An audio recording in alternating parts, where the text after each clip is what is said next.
인생은 전설 채널에 오신 것을 환영합니다. 오늘 이야기 바로 시작합니다.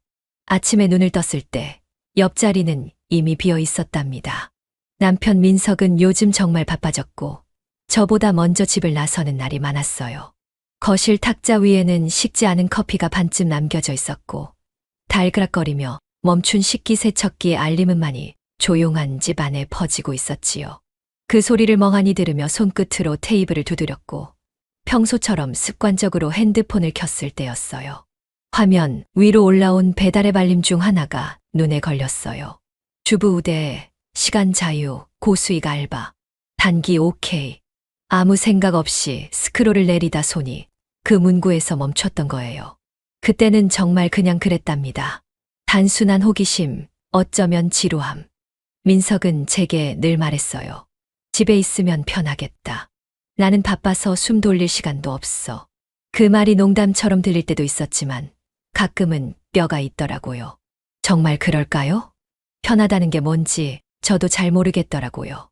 하루에도 수십 번 시계만 쳐다보다가 침묵에 잠식되는 기분을 민석은 알까요? 일이 바빠서 그렇다고 요즘 회사가 돌아버릴 것 같다고 말하던 민석의 얼굴이 떠올랐어요. 그 말을 들은 저는 대답 대신 웃었고 멍하니 누워만 있던 어느 날이 떠올랐지요. 그 문구를 눌러 들어갔을 땐 솔직히 그냥 어떤 내용인지 알고 싶었던 거예요. 주소가 적힌 지도와 함께 단순한 메시지 창이 하나 떴어요. 초보 가능, 출근 전 상담 필요. 로 연락 주세요. 그 순간엔 제 손이 왜 그렇게 느리게 움직였는지 모르겠어요. 전화를 건 것도 아니고 문자를 보낸 것도 아니고 그저 화면을 멈춰놓고 몇 분을 더 바라만 봤거든요. 그리고 그 문구가 계속 떠 있었던 그날 저녁. 민석이 퇴근하며 물었어요. 오늘 뭐 했어? 저는 고개를 들지 못하고 조용히 말했답니다. 그냥 하루 종일 멍하게 있었어요. 그래도 좀 쉬니까 좋지? 민석은 웃으며 말했지만 그 말이 꽂혔어요. 쉬는 게 좋다니 그런 게 좋았던 적이 있었던가요? 그날 밤 다시 핸드폰을 열었고 다시 그 문구를 눌렀고 다음 날 상담을 잡았다는 확인 메시지가 도착했을 땐 이상하게도 가슴이 뛰더라고요. 처음엔 그냥 클릭해본 거였다고 나중에 꼭 그렇게 말해야겠다고 다짐했었습니다. 하지만 이미 저는 그 화면을 지우지 못한 채 하루를 넘기고 있었답니다. 그게 시작이었고 그 감정은 지우지 못한 채 자꾸 되살아났습니다. 무섭기도 하고 이상하게 해방감도 있었던 그 순간을 지금도 기억하고 있답니다. 그때의 망설임이 결국 제가 가장 처음 놓쳤어야 했던 신호였는지도 모르겠습니다. 거울 앞에 앉아 파운데이션을 덧바르고 립스틱을 고르게 펴 발랐을 때 저는 속으로 참 이상한 기분이 들었습니다. 평소엔 바르지도 않던 립라이너를 손에 쥐고 있던 제 모습이 낯설기보단 익숙해지려는 순간 같았어요. 집을 나서기 직전까지도 몇 번이나 입술을 찍어보고 치마 끝을 정리하면서 다시 앉았다가 일어서기를 반복했지요. 민석은 그날도 아침 일찍 출근했고 저는 그 틈을 타 조용히 나왔습니다. 핸드폰 속 주소를 다시 확인하고 건물 4층으로 올라가며 심장이 조금 빠르게 뛰는 걸 느꼈습니다. 문을 열고 들어섰을 때 가장 먼저 눈에 들어온 건 강한 조명이었어요. 하얗고 차가운 형광등 아래 메이크업이 진한 여자들이 웃으며 절 바라보고 있었거든요. 그중 한 명이 손거울을 내려놓으며 물었어요. 처음이세요? 긴장하셨나 봐요. 저는 얼떨결에 고개를 끄덕였고 억지로 미소를 지으며 대답했답니다. 네. 처음이라 좀. 그녀들은 나지막이 웃었고 그 웃음이 이상하게 뼈 속까지 들어오는 것처럼 느껴졌어요. 다 처음은 그래요. 금방 익숙해져요. 무서운 거 하나도 없어요. 그 말이 위로였는지 체념이었는지 잘 모르겠더라고요. 그녀들의 피부는 반들거렸고 손톱은 반짝였고 그 눈빛은 오래된 피로처럼 느껴졌습니다. 잠깐 대기석에 앉아 있었는데 제 무릎 위에 놓인 가방이 유난히 무거워 보이더라고요. 괜히 열어보는 척하면서 시선을 피했고 입술 안쪽을 살짝 깨물었는데 그제야 입안에서 은은한 립글로스 맛이 났어요. 아무 말 없이 다리를 꼬고 앉아 있었고 발끝이 계속 바닥을 두드렸지요. 정말 그 순간 저는 내가 무슨 짓을 하려는 건지 스스로 묻고 있었어요. 잠시 후 작은 사무실 문이 열렸고 중년의 여자가 들어왔어요. 그녀는 짧은 안경을 끼고 있었고 검은 원피스를 입고 있었는데요. 제 옆에 다가와 앉더니 종이 몇 장을 책상 위에 펼쳐 보였답니다. 초보라고 들었어요. 괜찮을 거예요. 본명은 사용 안 해도 되고 시간대도 조율 가능해요. 그녀가 그렇게 말할 때 저는 고개를 끄덕이며 입술을 한 번 더 핥았고 손끝은 종이 끝자락을 만지작거리고 있었어요. 혹시 여기 위험하진 않나요? 제가 조심스럽게 물었을 때 그녀는 웃으며 대답했어요. 여기 위험했으면 내가 먼저 도망갔겠죠. 겁먹지 마세요. 전부들 그렇게 시작해요. 그 말을 들은 순간 참 이상하게도 어깨가 내려갔어요. 긴장이 풀린 건지 체념한 건지 모르겠지만 그때의 나는 조금 무너졌던 것 같아요. 이름 대신 사용할 별칭을 쓰는 칸이 있었고 손이 머뭇거리다가 날이라는 글자를 적었어요. 선아리는 제 친구 이름이었고 순간 떠올라 그냥 썼는데 나중엔 그 이름을 자꾸 저와 혼동하게 되더라고요. 계약서 마지막 장에 사인을 하고 고개를 들었을 때 거울에 비친 제 얼굴은 평소보다 화장이 진했지만 감정은 훨씬 옅었어요. 마치 그 순간부터 저는 어떤 연기를 시작하게 된 사람 같았고 그 연기는 생각보다 오래 깊게 지속될 것 같은 예감이 들었답니다. 그렇게 저는 나리로 첫 출근을 준비하게 되었고 아무도 모르게 제 이름 하나를 지웠던 날이었습니다. 처음부터 옷이 불편했답니다. 아무리 거울 앞에서 각을 맞춰 입고 앞섭을 고르고 스타킹을 다시 펴봐도 몸에 맞지 않는 옷처럼 어딘가 삐거덕거렸어요. 고개를 숙이고 허리를 굽혀 신발을 신을 때 치마 자락이 허벅지 위까지 말려 올라오는 걸 보며 잠시 주춤했는데요. 그 짧은 순간에도 돌아갈까? 란 생각이 지나갔지만 전화벨 소리와 함께 발은 다시 현관 앞으로 움직였지요. 그렇게 나는 첫 출근이란 단어에 갇힌 채 문을 열고 나왔습니다. 택시를 타고 이동하는 동안 손가락은 계속해서 무릎 위 가방끈을 만지작거렸어요. 왼손이 가방을 쥐면 오른손이 풀면 다시 쥐고 그 반복 속에서 머릿속은 텅 비어버린 느낌이었죠. 창밖을 지나치는 풍경은 아무것도 기억에 남지 않았고 기사님이 여기 맞으세요? 라고 물을 때까지 도착했는지도 몰랐어요. 엘리베이터를 기다리는 동안 발끝은 바닥을 두드리듯 떨렸고 건물 안으로 들어서는 그 몇 초간은 심장이 크게 뛰는 소리가 귀 안에서 웅웅 울리기까지 했답니다. 그날 제가 입고 있던 옷은 제 옷이 아닌 것 같았어요. 허리에 달라붙는 블라우스는 팔을 움직일 때마다 안쪽 살을 누르는 듯했고 화장은 내가 그린 게 맞나 싶을 만큼 진하게 발려 있었지요. 다른 방에서 먼저 근무 중이던 여자들이 저를 보며 웃었는데 그 웃음이 따뜻한 인사처럼 들리지 않고 어디선가 오래된 익숙함이 느껴져 더 무서웠어요. 처음이세요? 오늘은 그 방 쓰실 거예요. 커튼 뒤쪽에 립밤이랑 티슈 있어요. 그들이 그렇게 말했을 땐 저는 고개만 끄덕이며 어색한 미소를 지었지요.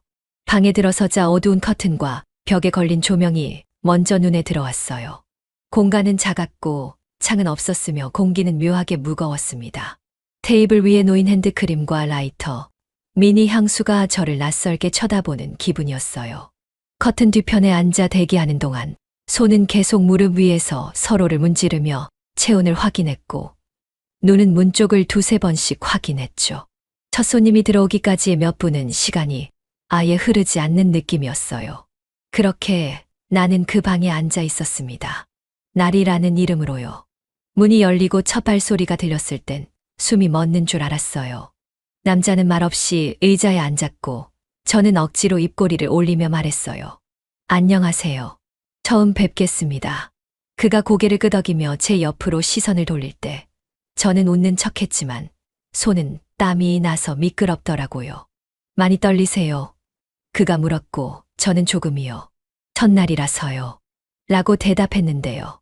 목소리가 너무 작아서 들리지 않았는지 그는 자세를 바꾸며 말을 이어갔어요. 첫날이면 기억에 남겠네요. 긴장하지 마세요. 그 말을 듣고 나서 저는 웃었지만 안쪽에서부터 뭔가 울컥 올라오는 걸 느꼈어요. 손이 무릎 위에서 살짝 떨리고 있었고 나는 고개를 돌려 조명을 바라보며 눈을 깜빡였죠. 왜 이러지? 마음을 다잡으려 했지만 손이 건드린 그의 무릎이 미세하게 흔들릴 때 안에서 무너지는 소리가 났던 것 같아요. 그는 조용히 제 손을 잡았고 나는 저항하지 못한 채 커튼 뒤쪽으로 이동했어요. 그 순간 제 안에 무엇도 멈추게 하지 못했어요.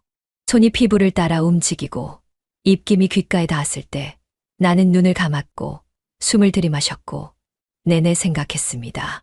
지금 이걸 후회할까? 아니면 그냥 견딜까?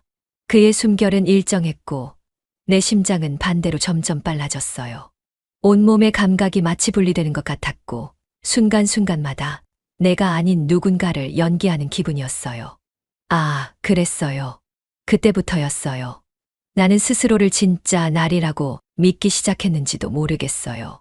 일이 끝났을 때 나는 손가락 끝을 보며 조용히 속으로 말했어요. 이게 끝인가요? 하지만 아니었어요. 눈가는 젖어 있었고 거울 속 나는 웃고 있지 않았고 손에는 누군가 남긴 향이 묻어 있었고 허벅지 안쪽이 묘하게 욱신거리고 있었어요. 돌아가는 택시 안에서 나는 허리를 반쯤 구부리고 앉아 있었고 종아리를 비비며 감각을 지워내려 했지요. 그렇게 집으로 돌아왔고 씻지도 않은 채 침대에 누워 한참을 눈을 감지 못했습니다. 침묵은 너무 길었고 숨소리는 얕았고 죄책감과 현실감은 따로 놀았어요. 한참을 그렇게 있다가 핸드폰을 열었는데 문자가 와 있었어요. 오늘 수고했어요. 내일도 같은 시간 부탁드릴게요. 짧은 문장이었지만 그 안에 다시 돌아가야 한다는 명령이 담겨 있었지요. 그걸 보면서 저는 천천히 고개를 돌렸고 민석이 자고 있는 얼굴을 오래도록 바라봤습니다. 그가 내 옆에 있었지만 나는 전혀 다른 곳에 다녀온 사람처럼 그날을 온몸으로 기억하고 있었답니다. 그날의 옷, 그날의 손길, 그날의 입김. 다시 돌아가면 나는 또 똑같은 표정을 지어야 했고 또 누군가에게 처음이에요라고 말해야 할지도 몰랐습니다. 하지만 그 순간 제 안엔 이미 어떤 선이 무너져 있었고 돌아갈 길은 한참 전에 사라졌던 것 같습니다. 그날 저는 진짜로 처음을 잃은 날이었습니다. 오늘 야근이야. 그 말이 내 입에서 이렇게 매끄럽게 나올 줄은 저도 예상하지 못했습니다. 목소리는 단단했고 표정은 무덤덤했으며 손은 냉장고 문을 여는 척 자연스럽게 움직였지만 속으론 심장이 조이는 듯이 답답했고 입꼬리는 웃는 얼굴을 하면서도 안쪽 볼은 자꾸 씹히더라고요. 정말 이게 이렇게 쉬울 줄 몰랐어요. 사람 하나를 속인다는 게 이렇게 간단하고 동시에 이렇게 아플 수 있다는 걸요. 그날 제 눈동자는 마주칠 때마다 민석을 피했고 그는 아무렇지 않게 물컵을 들고 고개만 끄덕였답니다. 그래, 늦게 와도 괜찮아. 조심해서 다녀와. 그 말이 너무 순한 말투로 나와서 오히려 제가 더 무너지는 기분이 들었어요. 그 순간 저는 냉장고를 닫고 뒤돌았지만 눈물 한 방울이 겨우 고여 있다가 그대로 멈춰 있었고요. 마치 아무 일도 없었던 것처럼 식탁 위에서 컵을 정리하며 말했죠. 오늘 회의가 길어질지도 몰라. 전날부터 팀장님이 야근 얘기를 계속했거든. 그 말이 나올 때 나는 대체 어느 회사에 다니는 여자처럼 말하고 있는 걸까? 순간 머릿속이 하얘졌답니다. 민석은 의심하지 않았고 저는 그런 그의 무심함이 참 이상하게 편했어요. 한때는 날 걱정해 주던 그 눈빛이 이제는 고개만 끄덕이고 마는 걸 보며 이상하게 안심이 되기도 했어요. 정말 그랬어요. 남편이 더 이상 질문하지 않으니까 나는 더 잘 숨을 수 있었던 거예요. 그런 말 너무 잔인한가요? 아니요. 사실 저는 그 침묵이 고마웠어요. 그 침묵 덕분에 저는 조금 더 부드럽게 나쁜 선택을 반복할 수 있었거든요. 그날 이후로 야근이라는 단어는 제 삶에서 가장 안전한 단어가 되었고 그 말 한마디면 화장을 진하게 해도 향수를 더 뿌려도 조금 더 늦게 들어와도 아무 문제가 생기지 않았어요. 거짓말은 처음엔 덜컥거리며 굴러가는 바퀴 같았지만 반복되니 오히려 너무 매끄럽게 돌았고요. 제 자신이 두렵다기보단 이게 익숙해지는 나를 매번 구경하는 기분이 들었답니다. 익숙하다는 건 참 무서운 말이에요. 죄책감조차 익숙해지면 그건 죄가 아니라 습관처럼 느껴지거든요. 오늘은 늦게 들어올 것 같아. 응, 알았어. 나는 먼저 잘게. 그 짧은 대화를 끝내고 집을 나서던 순간 뒷덜미가 싸늘했어요. 분명히 민석은 아무 말도 하지 않았고 눈빛에도 변화는 없었지만 어쩐지 그날따라 현관문이 무겁게 닫히는 소리가 마음에 남았거든요. 돌아보지 않았고 핸드백을 조여매며 다시 거울을 확인했어요. 립스틱은 번지지 않았고 향수는 손목에 여전히 묻어 있었습니다. 이렇게 매번 같은 순서, 같은 말, 같은 감정으로 집을 나서면서도 나는 내가 지금 어디에 있는지를 스스로에게 묻는 게 점점 줄어들고 있었어요. 민석은 모를 거야. 그렇게 생각하는 횟수가 많아질수록 저는 더 잘 숨게 되었고 더 오래 머물 수 있었지요. 하지만 아무리 숙련돼도 거짓말은 여전히 나를 찌르는 바늘 같았고 그날 밤 돌아오는 발걸음이 이상하게 무겁고 허벅지가 저릿했던 건 아마 기분 탓만은 아니었을 겁니다. 오늘도 같은 시간, 같은 문을 열었고 같은 커튼 뒤에 앉았지만 이상하게도 심장이 뛰는 방향이 달랐습니다. 첫날엔 모든 게 낯설고 무서워서 심장이 어깨 위까지 차올랐는데 오늘은 무언가 안쪽에서 말없이 끓어오른달까요. 몸은 차분한데 입술 안쪽은 말라가고 손끝은 가만히 있는 척하면서 무릎 위에서 자꾸만 땀을 베었고요. 향수를 더 세게 뿌렸고 립스틱도 짙은 컬러로 바꿨고 머릿결은 그가 만질 수도 있다는 생각에 반드시 정돈했어요. 연기처럼만 하자. 아무 일 아니야. 그렇게 속삭이며 화장대 거울을 똑바로 바라보던 제 눈이 살짝 떨렸습니다. 문이 열렸고 그가 들어섰어요. 두 번째 손님, 처음보다 말이 없었고 시선도 깊지 않았지만 그 침묵이 묘하게 무게를 만들더라고요. 안녕하세요. 네, 오셨어요? 간단한 인사만 주고받고 나서 그는 천천히 의자에 앉았고 난 무릎 위에 얹어둔 손을 아주 살짝 조였습니다. 그가 먼저 움직이지 않았어요. 공간 안엔 두 명의 체온이 뒤섞인 듯한 눅진한 공기만 가득했죠. 그저 거울 위 간접 조명이 머리카락을 따라 부드럽게 퍼지고 있었고 나는 입술을 한 번 다물었다가 천천히 풀었습니다. 그 순간 그의 손이 조용히 내 손등 위를 덮듯 스쳤고 가볍게 그어준 그 온기에 등 뒤로 숨이 닿는 느낌이 퍼졌어요. 심장은 빠르게 뛰지 않았어요. 오히려 천천히 깊고 묘하게 길게 박동했지요. 그는 말없이 내 옆으로 이동했고 나는 시선만 아래로 떨군 채 어깨를 아주 조금 뒤로 눕혔습니다. 셔츠 단추 위로 손끝이 스쳤고 셔츠 깃이 목 아래로 당겨질 때 나는 팔을 들지도 밀치지도 않았어요. 지퍼가 뒤로 툭 하고 떨어졌고 어깨끈이 흘러내리듯 내려올 땐 손가락 하나가 제 팔꿈치를 스치며 길을 만들었죠. 숨이 들이켜졌다가 멈추는 그 찰나 나는 눈을 감았다가 다시 떴고 눈동자에는 안개 낀 듯한 기운이 맴돌았어요. 손이 갈비뼈 아래까지 내려왔고 그는 여전히 아무 말도 하지 않았지만 그 무언의 동의가 방 안을 가득 채웠답니다. 그 순간 저는 스스로를 위해서 내려다보는 기분이었어요. 이제 진짜 이쪽으로 걸어가고 있구나. 내가.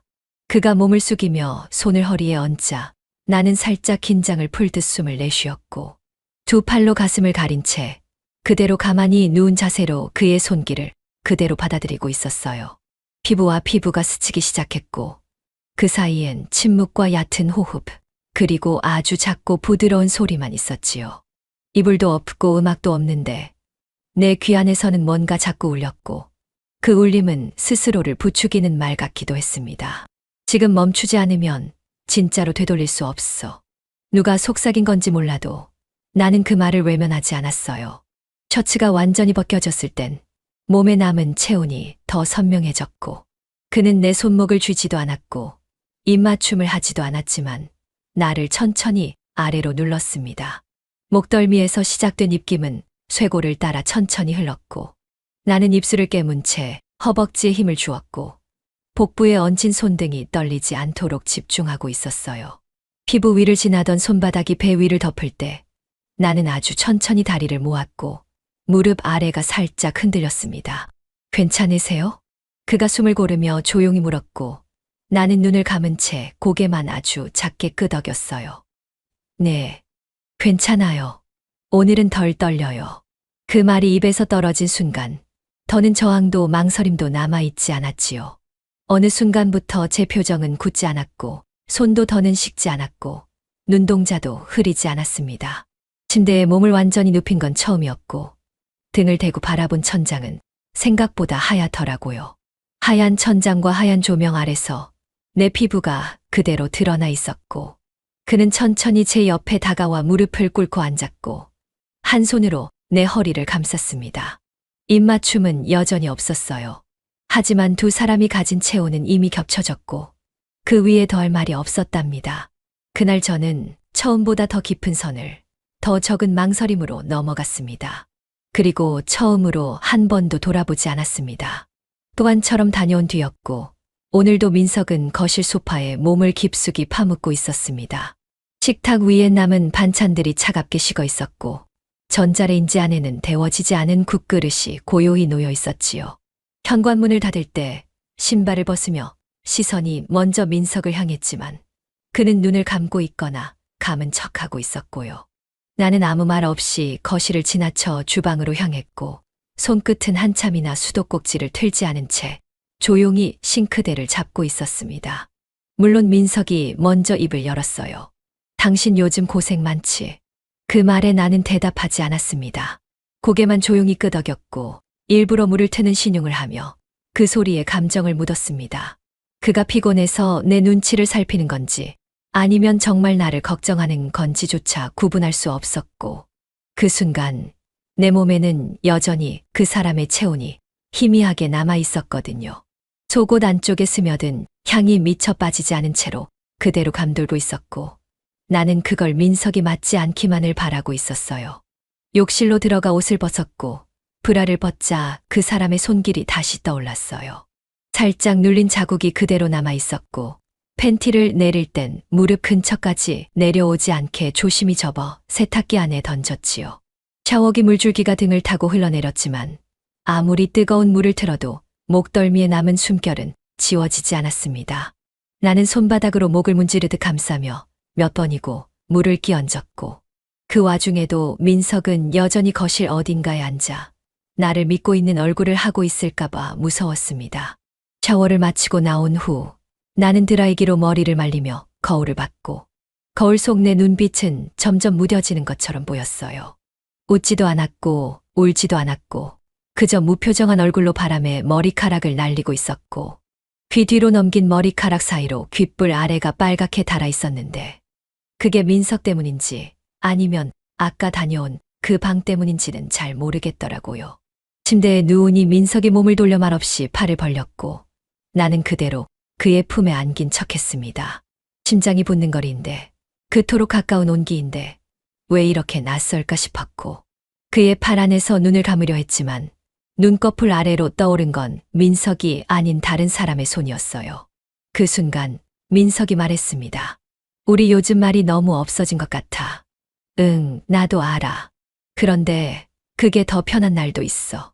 내 목소리는 너무 차분해서 스스로도 놀랄 만큼 감정이 빠져 있었고, 그 말은 오히려 민석을 안심시키는 쪽으로 작용했던 것 같아요. 그가 한 번 더 나를 감싸 안았고, 나는 반사적으로 그의 가슴에 머리를 묻었지만 입술은 미세하게 떨리고 있었고 눈꺼풀은 애써 내리지 않으려 떨고 있었습니다.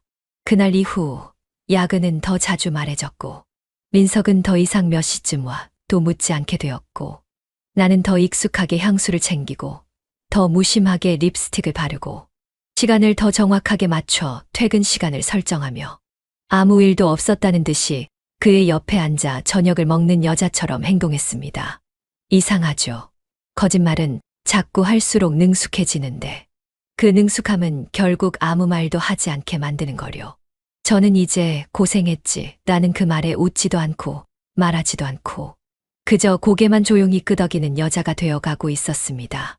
그날따라 출근 준비가 조금 느렸습니다.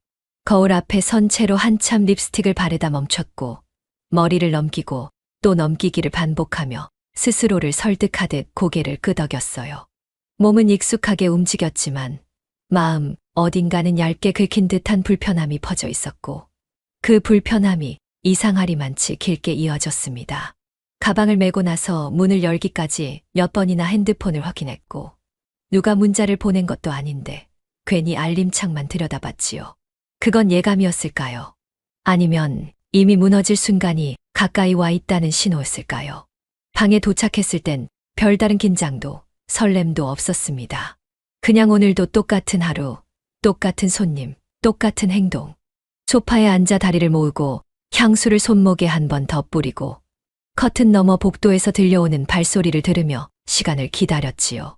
벨 소리가 울릴 때 저는 아무 생각 없이 문을 열었고 그 순간 그토록 차갑게 멈춰버릴 줄은 몰랐습니다. 현관 앞에 서 있는 그 사람, 말도 없이 저를 바라보던 그 눈동자, 숨도 쉬지 못할 만큼 무거운 공기. 남편이었습니다. 왜 여기 어떻게? 입에서 빠져나온 말은 너무 작았고, 너무 떨렸고, 너무 늦었어요. 민석은 말없이 나를 바라보고 있었어요. 오래된 침묵처럼, 누구보다 잘 아는 사람처럼. 그의 눈엔 물기가 없었지만 말보다 더 많은 것들이 담겨 있었어요. 분노, 배신, 실망, 그리고 아득한 낯설음. 그 시선 하나로도 제 안쪽이 송두리째 부서지는 것 같았어요. 당신이 문을 직접 열 줄은 몰랐어. 그의 목소리는 낮았고 단호했으며 마치 날 시험하듯 차분했지만 끝이 뚝 끊긴 말이었어요. 나는 아무 말도 못한 채 문을 붙잡은 손을 떼지도 못했고 그 앞에 선 채 온몸이 굳어 있었습니다. 발끝이 떨렸고 입술은 아예 닫혀 있었고 머릿속은 텅 비어 있었는데 그 안에는 들켰다는 공포만이 가득 차 있었어요. 여기까지 와서 그걸 봐야 했어. 민석이 한 발 다가왔고 나는 반사적으로 뒷걸음질 쳤어요. 그가 신발도 벗지 않은 채 문 안으로 들어서며 시선을 안쪽으로 돌렸을 땐 방 안의 공기가 일순간 흔들렸고 침대 위에 놓인 내 가방, 열려있는 립스틱 뚜껑, 그리고 살짝 벌어진 셔츠 단추 사이로 보이는 속살의 자국들까지 어떤 변명도 할 수 없을 만큼 선명한 증거들이 그대로 놓여 있었습니다. 말 좀 해봐. 나 지금 뭐 보고 있는 거야. 그가 낮은 목소리로 던진 말에 나는 간신히 입술을 열었어요. 미안해요, 민석아. 그건 변명도 고백도 아닌 그냥 무너진 사람의 중얼거림이었고 민석은 내 말을 듣고도 고개만 살짝 젖혔을 뿐 어떤 반응도 보이지 않았습니다.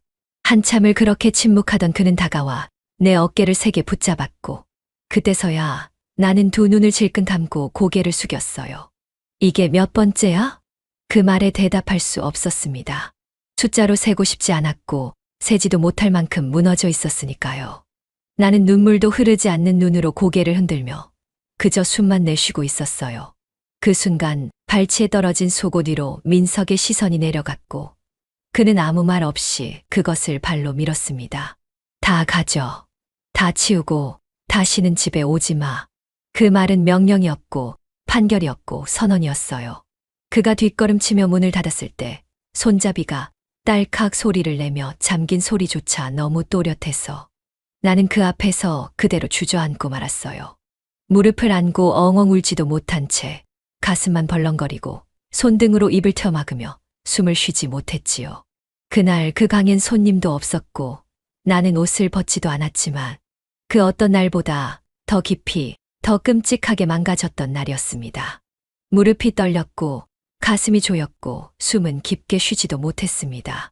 문이 닫힌 뒤에도 한참 동안 그 자리에서 움직이지 못했고 결국 두 손을 짚고 바닥에 주저앉았어요. 발끝에서부터 올라오는 냉기와 함께 그 순간 민석의 눈빛이 계속 맴돌았고 아무 말 없이 날 내려보던 표정이 자꾸 떠올랐습니다. 감정이 한 번에 터지진 않았어요. 무너지는 건 늘 조용하게 그리고 천천히 시작되니까요. 손바닥을 무릎에 대고 몸을 일으킨 건 아마도 문이 닫히고 나서 10분쯤 지났을 때였던 것 같아요.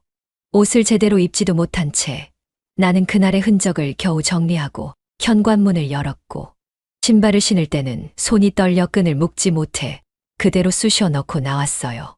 택시를 타고 집 앞에 도착했을 때 창문으로 본 불 꺼진 거실은 이상하게 낯설고 또 너무 익숙했죠. 문을 열고 들어간 순간 거실 한복판에 민석이 앉아 있었어요. 불은 켜지지 않았고 그저 어둠 속에서 내가 돌아오길 기다리고 있었던 겁니다. 민석아, 그게 다는 아니에요. 입술이 마르면서 나오는 목소리는 뚝뚝 끊겼고 내 말은 스스로도 설득하지 못할 만큼 공허했어요. 민석은 고개를 들지도 않았고 눈도 마주치지 않았고 아무런 말도 하지 않았어요. 그 침묵이 더 무서웠고 그 어둠이 더 죄스러웠고 나는 결국 거실 중앙에 무릎을 꿇고 두 손을 모은 채 울음을 삼키며 말했어요. 나도 이렇게 될 줄 몰랐어. 나도 그냥 조금씩 무너진 거야. 아무도 몰랐고 아무도 안 물었으니까. 그 순간 민석이 나를 바라봤어요. 눈빛은 차갑지도 뜨겁지도 않았고 그저 낯설었어요. 마치 내가 아닌 사람을 보고 있는 것처럼, 마치 처음 보는 사람을 대하듯 말했지요. 그게 이유야. 그게 널 변명해 줄 수 있어. 나는 고개를 끄덕이지도 부정하지도 못했어요. 눈물이 주르륵 흐르고 있었지만 그 눈물조차 민석에게 어떤 의미도 주지 못한다는 걸 나는 이미 알고 있었던 거예요. 나는 당신이 지쳐 있는 줄은 알았는데 이렇게까지 멀리 가 있는 줄은 몰랐어요. 그 말에 나는 처음으로 두 손으로 얼굴을 가렸고 그 안에서 터져나오는 울음을 억누르려 입술을 깨물었어요. 방 안의 공기마저 눅눅하게 가라앉아 있었고 시간은 이상할 정도로 천천히 흘렀고 두 사람 사이의 거리보다 대화의 무게가 훨씬 멀었습니다. 민석은 잠시 날 바라보더니 조용히 일어났고 안방으로 향했어요. 그가 방문을 닫는 순간 나는 조용히 머리를 숙인 채 바닥에 두 손을 댔습니다. 이건 사과도 아니고 용서를 구하는 제스처도 아니었고 그냥 스스로를 더 낮추고 싶어졌기 때문이었어요. 말로 다 못한 밤이었어요. 진심이 늦게 도착한 사람처럼 감정이 제때 말을 찾지 못한 밤이었어요. 그 밤은 어떤 고백도, 어떤 눈물도, 어떤 말도 닿지 않는 곳까지 떨어져 있었고 나는 그 어둠 속에서 무릎을 꿇은 채 자신이 저지른 모든 것의 무게를 처음으로 받아내고 있었답니다. 처음엔 돈 때문이었습니다. 생활비는 늘 빠듯했고 집안은 정적만 가득했으며 누구에게도 도움을 청할 수 없다는 게 자존심을 짓눌렀어요. 그렇게 선택한 일이었어요. 아주 조심스럽게 아주 천천히 나 자신을 밀어낸 끝에서 손을 내민 곳이었거든요. 그런데 어느 순간부터 그 방에서 누군가에게 바라보이고 있다는 사실이 묘하게 위로가 되기 시작했습니다. 돈이 목적이 아니라 감정을 느끼고 있다는 사실이 나를 덜 외롭게 만들었어요. 나는 그 말을 민석에게 끝내 하지 못했어요. 그날 이후 민석은 나를 제대로 마주 본 적이 없었고 그의 눈은 점점 나를 지나쳐가기만 했습니다. 왜 아무 말도 안 해? 왜 내 눈을 피하는 거야? 나는 그저 속으로 중얼거렸고 끝내 물을 수 없었어요. 그저 그 한마디. 당신은 왜 나를 안아주지 않았나요? 그 말을 꺼내지 못한 채 또 밤은 무겁게 흘러가고 있었습니다. 바람이 창문을 흔들던 밤이었습니다. 민석은 거실에 등을 기댄 채 앉아 있었고 나는 그 앞에서 마치 누군가에게 용서를 구하는 사람처럼 조용히 서 있었어요. 말을 꺼내려 했지만 목이 마르고 입술이 굳어서 결국 먼저 입을 연 쪽은 민석이었어요. 넌 나보다 외로움이 먼저였구나. 그 말은 짧았고 너무 차분했으며 그래서 더 아프게 가슴을 찔렀습니다. 나는 그 말을 듣고도 아무런 대꾸를 하지 못했어요. 고개를 숙인 채 눈을 감았고 숨조차 조용히 삼키며 겨우 버티고 있었지요. 그 순간 마음속 어딘가에서 아니야라는 말이 맴돌았지만 입 밖으로 나오진 않았어요. 그건 부정하고 싶어서가 아니라 이미 틀렸다는 걸 나도 알고 있었기 때문이었어요. 민석은 고개를 돌린 채 한마디를 덧붙였어요. 그래도 그 전에 한 번쯤은 내게 말해줄 수 있었잖아. 나는 그 말에 반박할 어떤 말도 찾지 못했고 다만 가슴을 누르며 그때 내가 왜 아무 말도 못했을까라는 후회만 반복하고 있었습니다. 진실은 상처가 되어버렸고 그 진실을 입에 담은 사람도 듣는 사람도 그날 이후 다시는 같은 눈빛을 주지 못하게 되었던 것 같아요. 그리고 나는 그 자리에 서서 조용히 무너지고 있었습니다. 아침에 눈을 떴을 땐 민석의 자리가 텅 비어 있었습니다. 베개엔 머리카락 한 올도 남아있지 않았고 이불은 정리조차 되어 있지 않았어요. 그저 누군가가 더 이상 이곳에 눕지 않을 거다라는 확신만이 공간 안에 무겁게 내려앉아 있었어요. 거실엔 아무도 없었고 신발장엔 민석의 운동화가 사라져 있었으며 탁자 위엔 열쇠와 쪽지 한 장도 없었답니다. 그런데도 나는 소파에 멍하니 앉은 채 그가 잠시 나갔다 오는 것처럼 느껴지고 싶었어요. 진짜 그냥 간 거야? 입 밖으로 나온 말은 너무 작고 가벼워서 내가 한 말인지조차 실감나지 않았고 심장은 뛰는 대신 조용히 가라앉았고 숨은 얕고 가늘게 목에만 걸려 있었지요. 냉장고를 열었지만 아무것도 손이 가지 않았고 커피포트를 올렸다가 다시 내렸고 창문을 열었지만 바람은 들어오지 않았고 TV를 켰지만 채널은 흐르지 않았습니다. 이 모든 일상이 민석이 없는 이 집에선 더 이상 일상이 아닌 것 같았어요. 무엇보다 내가 떠난 게 아니라 그가 떠난 쪽이 더 깊은 공허를 남긴다는 걸 그제야 나는 처음으로 알게 되었던 것 같아요. 민석은 소리도 없이 사라졌고 나는 소리 없이 그 자리에 무너지고 있었습니다. 정말 그랬습니다. 모든 게 끝나고 나서야 나는 민석이 나에게 얼마나 많은 것을 견뎌내며 버텨주고 있었는지를 깨닫게 되었어요. 그가 퇴근 후에 지친 얼굴로 건네던 밥은 먹었어? 라는 질문이 그저 습관이 아니라 나를 향한 마지막 관심이었단 걸 이제야 알았고 매일 밤 아무 말 없이 뒤척이다 등을 돌리던 민석의 뒷모습이 사실은 나를 향한 포기였단 것도 그제야 느꼈습니다. 그때는 그냥 피곤해서 말을 아낀다고 생각했거든요. 정말 그럴까요? 아니요. 나는 알고 있었던 거예요. 그 눈빛이 멀어지고 있다는 걸, 더는 내게서 이유를 찾지 않는다는 걸. 하지만 그 순간조차 나는 민석에게 다가가지 않았고 끝내 아무 말도 없이 등을 돌려버렸던 사람이 바로 저였지요. 그날 내가 한 번이라도 당신 손을 잡았더라면 혼잣말처럼 내뱉은 말이 방 안을 맴돌다가 조용히 꺼졌고 민석은 없었고 그의 숨결도 그의 온기도 그의 습관조차 모두 사라져 있었어요. 이불을 정리하다 멈췄고 손끝에 닿은 시트의 주름이 낯설게 느껴졌고 거울 앞에 선 나는 나를 똑바로 바라보지도 못한 채 그대로 눈을 감았습니다. 눈꺼풀 아래에서 뜨거운 물이 고였고 말라버린 목구멍에선 흐느낌조차 새어나오지 않았습니다. 내가 더 힘든 줄 알았어요. 그런데 지금 보니까 그 사람 눈이 더 오래 울고 있었더라고요. 그 말이 터졌을 땐 이미 무릎 위에 얼굴을 묻은 채였고 두 손으로 감싼 머리 사이로 숨이 가쁘게 터져 나오고 있었어요. 누군가의 어깨를 빌려 울 수 있다면 얼마나 좋을까. 이제는 그런 사소한 바람조차 사치처럼 느껴졌습니다. 나는 너무 늦게서야 깨달았어요. 후회는 늘 그렇듯 모든 것이 끝난 다음에야 말없이 문을 열고 들어온다는 거요. 그날 나는 민석에게 마지막으로 말조차 걸지 못했고 그는 아무 말 없이 그 문을 닫고 나갔으며 그 순간 내 안의 모든 것이 천천히 그러나 확실하게 무너지고 있었습니다. 일주일이 흘렀습니다. 아무도 다녀가지 않았고 초인종도 울리지 않았고 문 앞엔 택배 상자 하나 없이 조용했어요. 민석은 떠났고 나는 남겨졌고 그 뒤로 이 집 안의 공기는 시계 소리조차 크게 울릴 만큼 적막했지요. 하루에도 몇 번씩 폰을 들여다보다가 알림 하나 없는 화면을 보고 다시 내려놓았고 그렇게 멍하니 벽만 바라보다가 어깨를 감싼 채 잠이 드는 날이 반복되고 있었습니다. 그날도 같은 저녁이었어요. 햇살이 주방창의 마지막 흔적을 비추고 전기 주전자가 끓는 소리를 내고 있었고 나는 익숙한 동작으로 찻잔을 꺼내려다 손이 멈췄습니다. 서랍 깊숙이 넣어뒀던 작은 MP3가 손끝에 걸렸고 그 순간 망설이지 않고 버튼을 눌러봤어요. 민석이 남긴 마지막 녹음, 우리 둘만 쓰던 비밀 앱 안에 숨겨져 있었던 그 사람의 목소리였습니다. 이 녹음은 내가 혹시라도 들을 일이 있다면 하는 마음에 남겨. 목소리는 평소보다 조금 더 낮고 느렸고 침착했지만 어딘가 떨림이 있었어요. 나는 찻잔을 내려놓고 두 손으로 기기를 감싸며 숨소리 하나 놓치지 않으려 귀를 가까이 대었습니다. 사실 오래전부터 알고 있었어.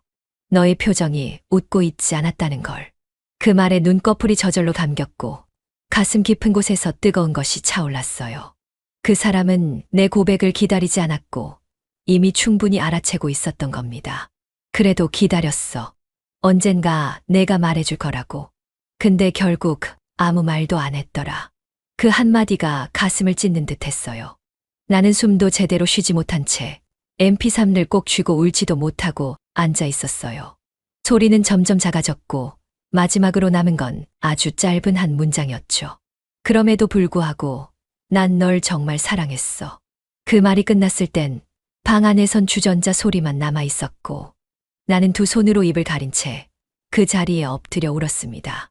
그가 남긴 건 화도 아니고 원망도 아니었고 그저 목소리 하나였는데 그 목소리 하나가 나를 완전히 무너뜨렸어요. 그리고 그날 나는 처음으로 알았어요. 진짜 용서는 말로 하는 게 아니라 침묵으로 남긴 마음이라는 걸요. 민석의 목소리는 멈췄고 내 마음은 그 자리에 오래도록 머물러 있었습니다. 모든 것이 멈춘 것처럼 조용한 오후였습니다. 식탁 위엔 마시다만 커피가 식어 있었고 거실 창문 틈으로 들어오는 햇살만이 흐르듯 내리고 있었어요. 나는 소파에 앉아 있었고 무릎 위엔 민석이 남기고 간 작은 노트 하나가 놓여 있었어요.